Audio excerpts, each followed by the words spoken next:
Hi friends, आपण कालच activity solve केली असेलच. ॲक्टिव्हिटी नंबर 2 जी आपल्या पोएमवर आपण सॉल्व करणार होतो किंवा तुम्ही कदाचित केलीच असेल.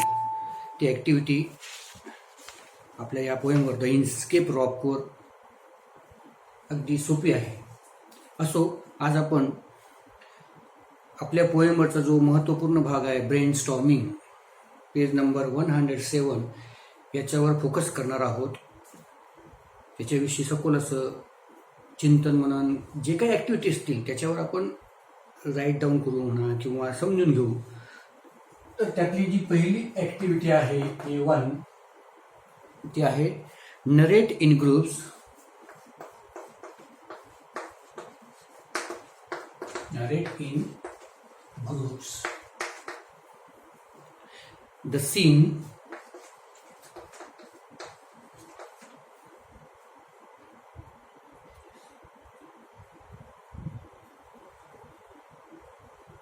described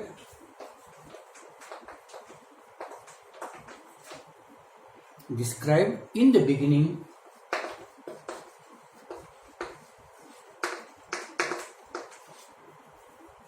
of the poem.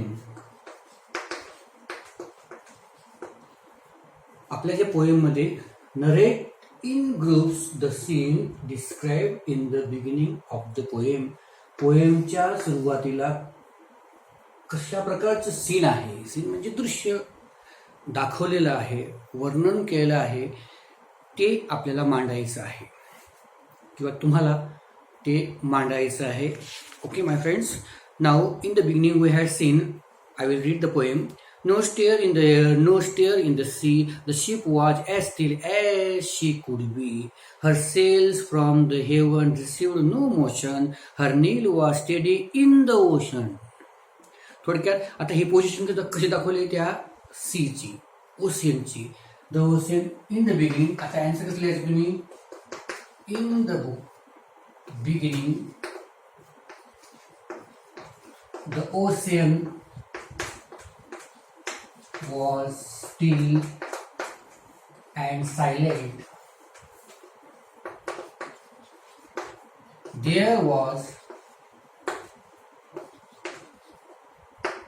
no storm. The ship were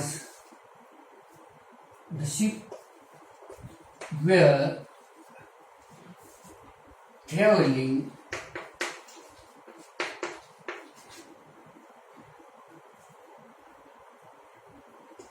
easily.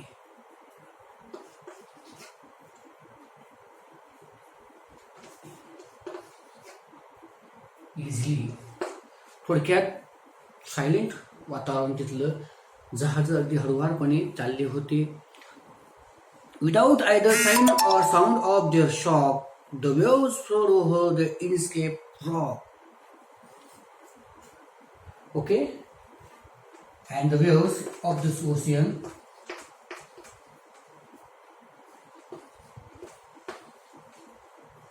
were silent. त्या लाटा ज्या होत्या त्या अगदी सायलेंट होत्या. Okay, they did not float over the Inkscape rock.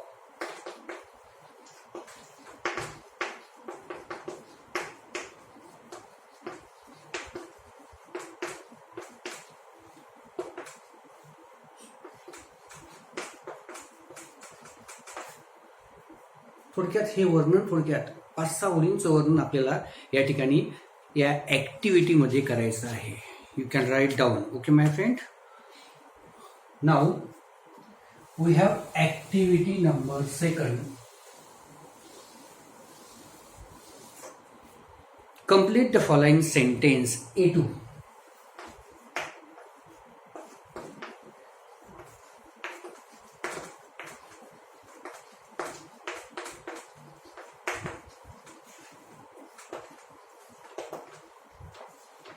Sentence.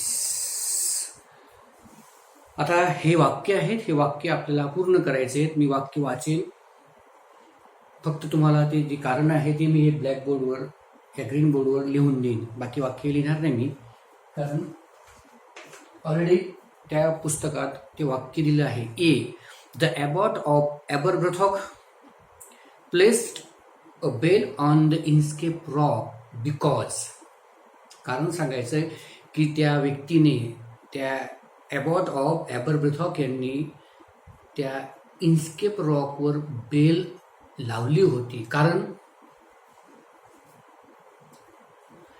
काय कारण होतं? Because the bell warn the sailors from storm and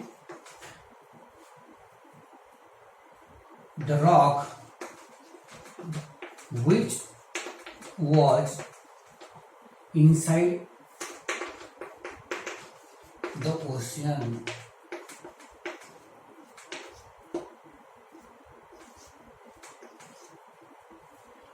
Inside the ocean.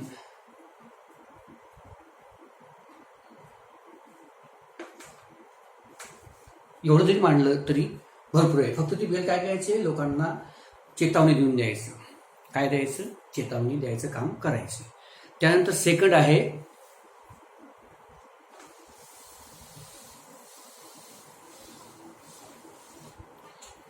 B, sorry second म्हणण्यापेक्षा आपण बी म्हणू आपण. The mariners were grateful to the abbot of Aberbrothok because, जे mariners होते त्या समुद्रावर जे खलाशी होते किंवा जे प्रवासी राहायचे ते त्या ॲबरब्रथॉकला धन्यवाद द्यायचे. का द्यायचे? Because he placed the bell on the escape rock which warned them from any kind of mishap. थोडक्यात की त्यांनी ती बेल त्या इन्स्केप रॉकवर प्लेस केली होती, लावली होती, की जी त्या लोकांना, जे म्हणजे त्यांना, त्या खलाशांना, त्या प्रवाशांना, सेलर्सला काय करायची? त्या दुर्घटनेपासून वाचवायची, वॉर्न करायची. ती थोडक्यात हे आपल्याला कारण मांडावं लागेल. त्यानंतर सी आहे the result of the thick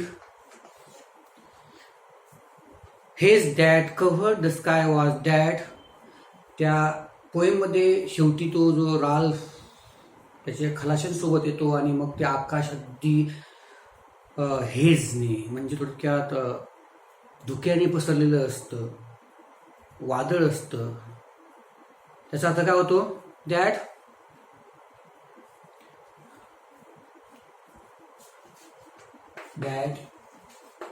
they were in danger and they must be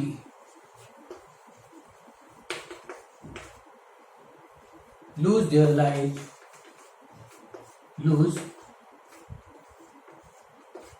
their lives. थोडक्यात ते आपले जीवन त्या ठिकाणी मुकणार होते, जीवाला मुकणार होते त्या वातावरणामध्ये. त्यांना माहिती आपली शिप काय होईल? डिस्ट्रॉय होईल. ओके. त्यानंतर डी जे आहे,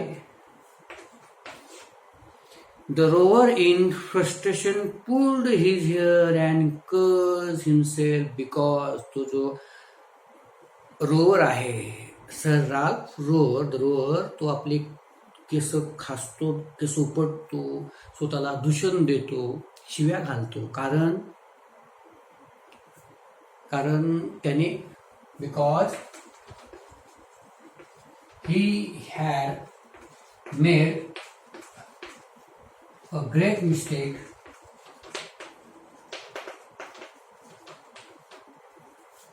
to pull out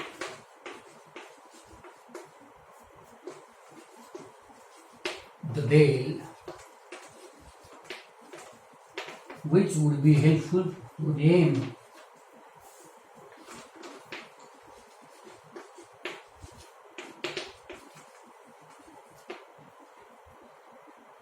for their lives.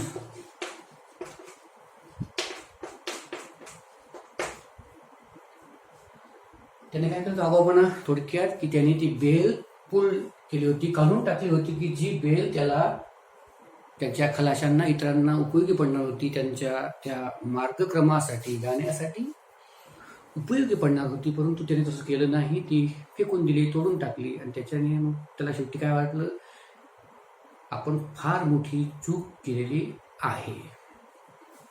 अशा प्रकारची ही ॲक्टिव्हिटी नंबर 2चा पहिला पार्ट आपण पाहिला. ओके माय फ्रेंड्स, 1 बाय 1 हे राईट डाऊन करून ठेवा, जेणेकरून तुमचा अभ्यास व्यवस्थित होईल. यानंतर ॲक्टिव्हिटी 2.2 किंवा सेकंड म्हणून आपण त्याला, सेकंड भाग त्यांनी given below are the events, काही प्रसंग या ठिकाणी दिले that give the theme of the poem in jumble form. आपल्या या कवितेचं थीम त्यांनी दिलेलं आहे जंबल फॉर्ममध्ये, म्हणजे चुकवलेल्या क्रमानुसार, चुकीचा क्रम, त्याला आपल्याला योग्य क्रमात लावायचं आहे. Arrange in proper sequence as per their occurrence. आपल्या कवितेत त्यांचा असा उल्लेख आहे त्याप्रमाणे त्याला मांडायचं आहे. आता ए पहा, the waves were so small that they did not move enough to ring the bell at the Inchcape rock. त्या लाटा अगदी स्मॉल होत्या, त्याच्यामुळे त्या बेलला काही ते वाजू शकत नव्हते, असं वाक्य आहे. The abbot of Aberbrothok had place the bell on a bay on the rock.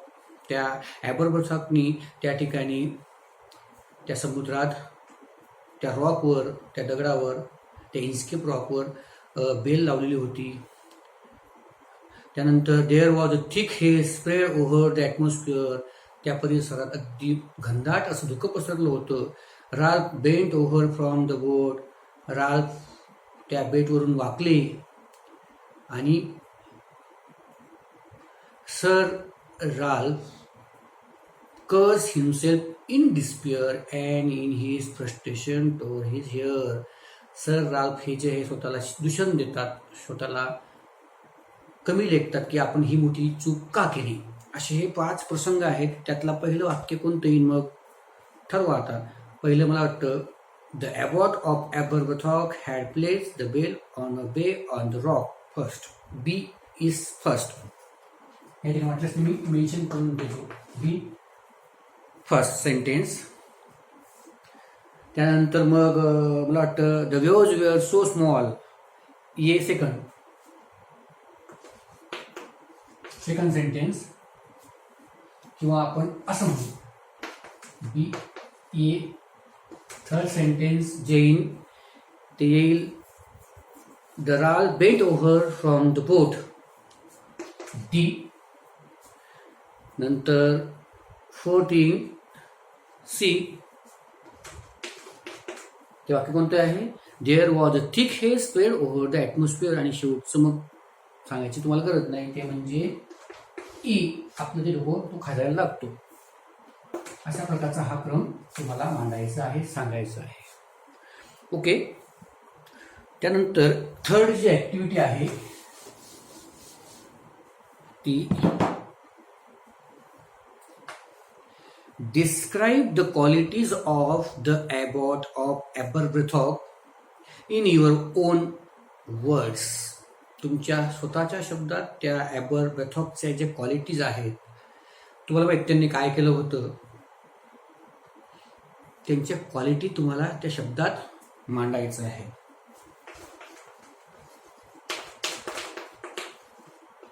Of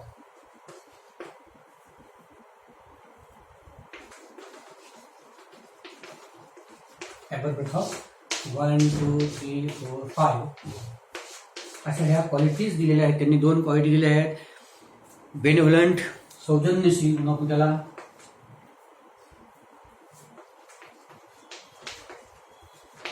त्यानंतर बिग हार्टेड, मोठ्या मनाचा,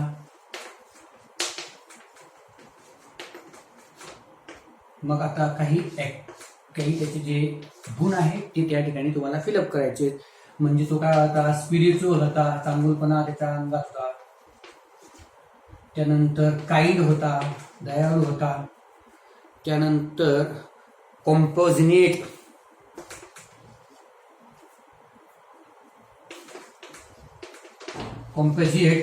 थोडक्यात इतरांबद्दल काळजी करणारा, इतरांची काळजी करणारा, केअरफुल म्हणून आपण थोडक्यात आपल्या शब्दात, किंवा मग आल्ट्युरिस्ट असाही शब्द आहे, इतरांचा विचार करणारा. ओके,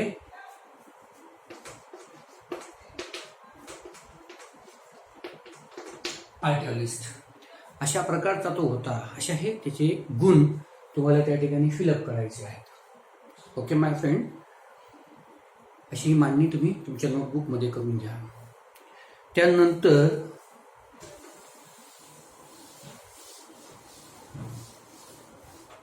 पुढची जी ऍक्टिव्हिटी आहे 4th नंबरची, jealousy is the most incurable, not curable but curable, न कधीही सुधारणार डिफेक्ट, एक अवगुण आहे. कोणता?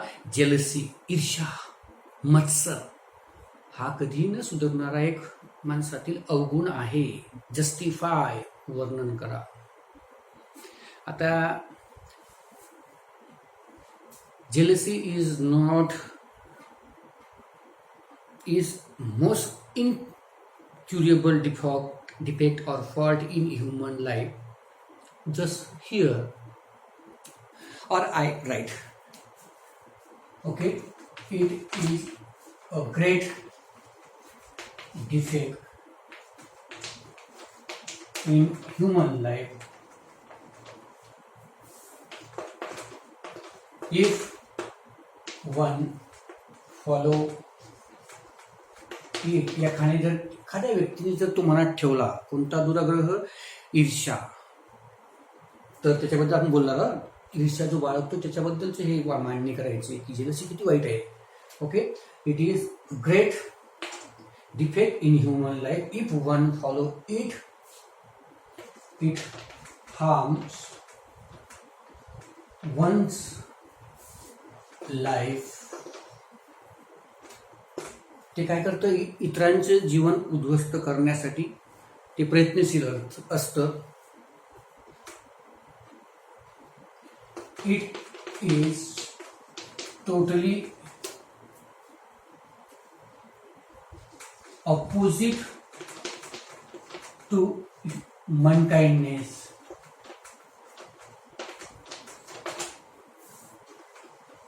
ते मानव जातीच्या अगदी काय आहे, पूर्णतः विरुद्ध आहे. अशा प्रकारे काही वाक्य तुम्ही त्या ठिकाणी मांडणी करू शकता.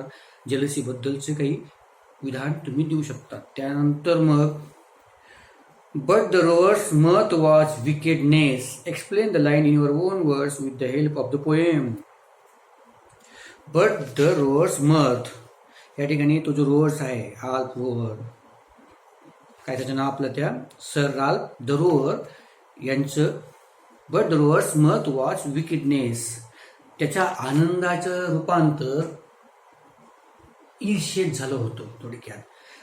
तर या वाक्याचा अर्थ आपल्याला थोडक्यात असंच म्हणता येईल की his mood changes in jealousy and he was jealous about Aberbrothok. The people, the sailors were grateful to him regarding to his work. त्याच्या कामाबद्दल लोक काय करायचे, त्याची वाहवा करायचे. And that activity, that kind of विशेष टॉर्चर हिम. अशा प्रकारचे ते विशेष जे होत्या, तर त्या विशेष त्याला काय करायच्या, टॉर्चर करायच्या. डिस्टर्ब करायचे थोडक्यात. Therefore, he planned that bad activity which was dangerous not only for him but also all sailors. Okay, अशा प्रकारे तुम्हाला ती मांडणी त्या ठिकाणी करायची आहे. त्यानंतर A3 ऍक्टिव्हिटी या ठिकाणी दिलेली आहे. Some words in the poem are related to different parts of a ship or a marine life. समुद्रातील जीवनाशी निगडीत असे काही शब्द दिलेले आहेत त्यांनी. Given below are the meaning of those terms. या ठिकाणी त्या शब्दांचा अर्थ दिलेला आहे. तुम्हाला शब्द शोधून त्या समोर लिहायचा आहे. Identify the word. पहिला आहे helps in steering the ship. Ship चालवण्यासाठी एक मदत करणारा एक शब्द आहे तो म्हणजे सेल. SAIL. कोणता शब्द आहे? सेल करणे म्हणजे चालवण्यासाठी, जहाज चालवण्यासाठी मदत करणे हा एक शब्द आहे पहिला. त्यानंतर दुसरा आहे the lowest part of the ship. नील, समुद्राचा सगळ्यात खालचा भाग, तो एक शब्द त्या ठिकाणी पोएम मध्ये आलेला आहे तो म्हणजे नील. नंतर floating object that shows direction. पाण्यावर तरंगणार कोणता शब्द? तो तरंगणार ऑब्जेक्ट, एखाद्या गोष्ट, त्याला म्हणतो शब्द आहे बॉय. फोर्थ आहे description. Another name of a ship. Whistle हा एक शब्द आहे. व्हिसल जहाजाला नवीन एक नाव पुन्हा आणखी. व्हिसल ह्या सुद्धा त्याला म्हणतात शिपला. आणि sinking sound गॅगलिंग.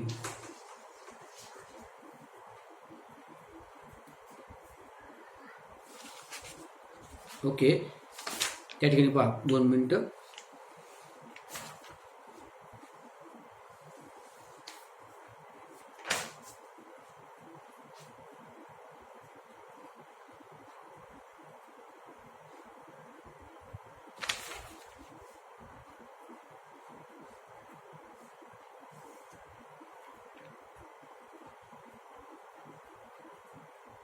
Girling sound, not gargling but gurgling. GUR.